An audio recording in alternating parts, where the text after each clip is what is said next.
Morning all. And we got a news of the day video to start things off today, starting with news from last night. There's some news that came out yesterday as well.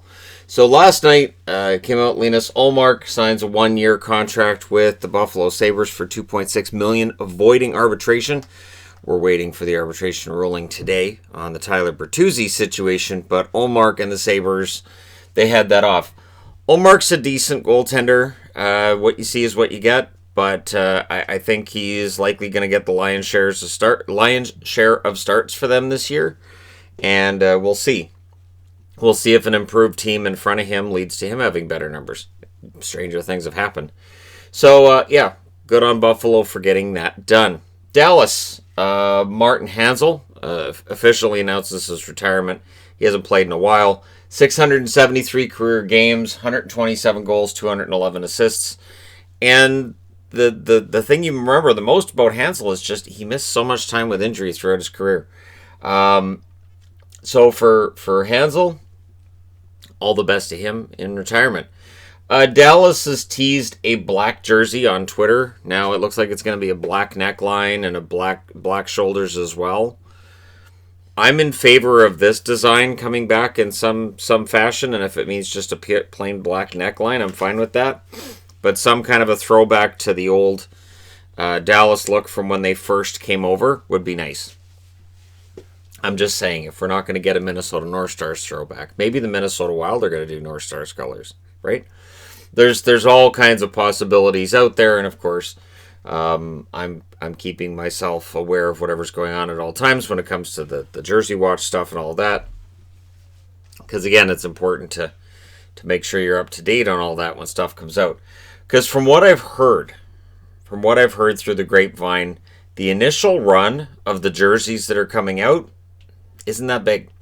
And so it's a little more difficult for retailers to secure the jerseys in any decent number. So they may sell out very, very quickly. Now they may have other subsequent runs, of course, but with manufacturing being a little bit slow this year, due to everything that's going on around the globe, that's going to influence just how many of those jerseys are out there. So we'll see. We'll see how many there are of each team and what Dallas has to offer. I'm kind of excited, to be honest. Although it's just black. All they showed was just the black NHL logo and then black shoulders.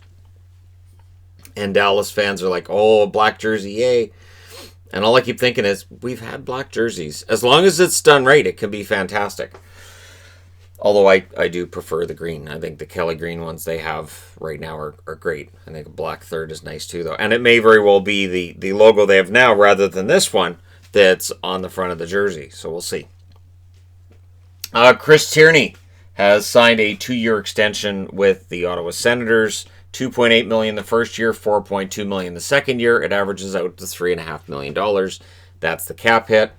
So Ottawa's getting their guys signed, same as Buffalo. And, of course, Detroit's working on it. And we'll see how things go.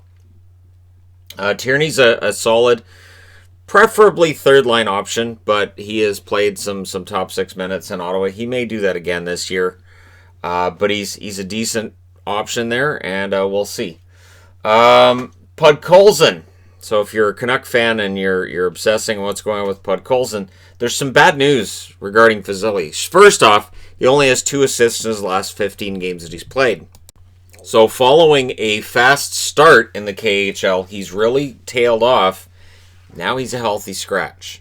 So this is where Canuck management has to be not necessarily working the phones, but they have to be concerned. You need to see these guys develop, and this is why the whole, well, these leagues are going to sit out, and what's going to happen with those leagues. This is why it's so important.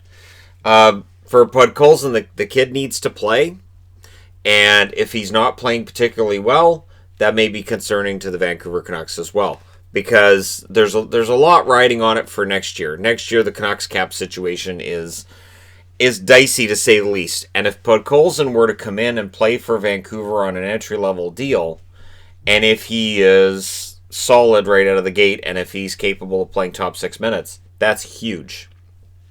Potentially a game changer. If he takes a step back in his development this year in the KHL, that could be a problem. So we'll see what happens there. One just interesting note here. So we know that the All-Star game has been taken out. We knew that wasn't going to happen. We also know that the Winter Classic isn't going to happen. We knew that wasn't going to happen. That's part of the reason it didn't end up in a News of the Day video. But in that, the Stadium Series game probably goes as well. So a couple of really fun jerseys probably gone by the wayside. So for Carolina, again, with the stadium jerseys, they usually come up with something. Well, look at Colorado and LA last year. They were different. They didn't sell very well. If you want cheapish jerseys, those ones went on sale pretty quickly after they released. Especially the Kings one. The Kings one went on sale really fast. So I don't know what they got cooked up for that, but odds are that stadium game gets kicked a year down the road. Almost everything is. I saw a thread last night on Twitter on everything that has closed and is announcing they won't be back until late 2021. Some of them aren't coming back till 2022, and these are like entertainment industry items.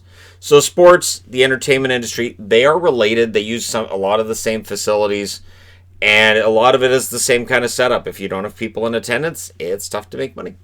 So, the Stadium Series will very likely get postponed as well. You need to have a full building for a Stadium Series. And it's no fun playing. I mean, if they're going to do the Lake Louise thing to open the season, which has been a rumor that they'll have a game at Lake Louise, that might be kind of fun as an outdoor game, but in all likelihood, we won't see the Stadium Series game, and it'll be interesting to see if Carolina takes the jersey they were going to wear for that and just puts it into the rotation, comes up with something else for next year, or if they just shelve that jersey for this season and wait until next year to reveal that. So, just one of those things. Turning my attention to the KHL, looking at KHL statistics, I'm aware Pavel Datsyuk is no longer property of the Detroit Red Wings. I'm also aware Pavel Datsyuk would never play for anybody who wasn't the Detroit Red Wings. I don't care who owns his rights. So I used a Red Wings logo because, of course, I did. He's number 2 in the KHL scoring right now. 18 games played, 5 goals, 15 assists, 20 points. And if you don't follow the KHL on Twitter, I'll recommend it now because they post highlights every day. And Datsyuk is simply still a magician with the puck. If Steve Yzerman could find a way to bring him back for 1 year, who knows what he could do for some of the young kids on that roster.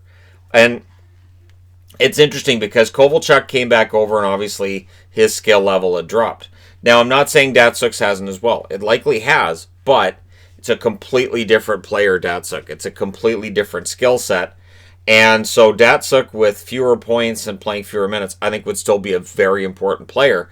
And again, what he could teach to those kids in Detroit, at some point in time, Yzerman has to bring him over. And whether it's as a player, whether it's as a trainer, whether it's as an assistant coach, at some point, Datsyuk has to return to the Detroit organization.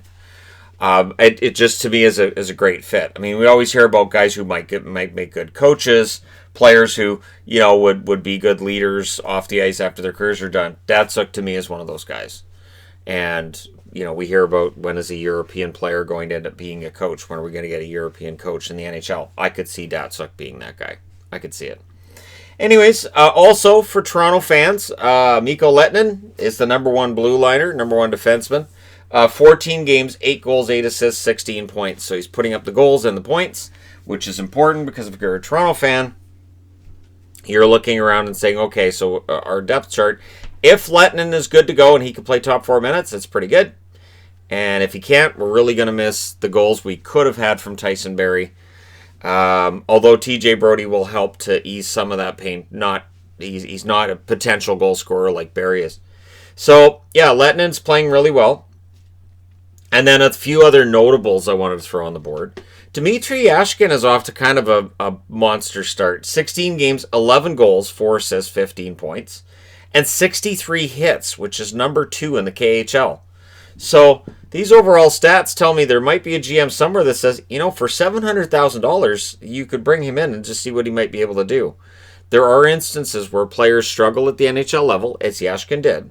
They go over to Europe and play, and they come back and they're better. Dadonov, who just got signed by Ottawa, comes to mind as one of those guys that it didn't look like it was working.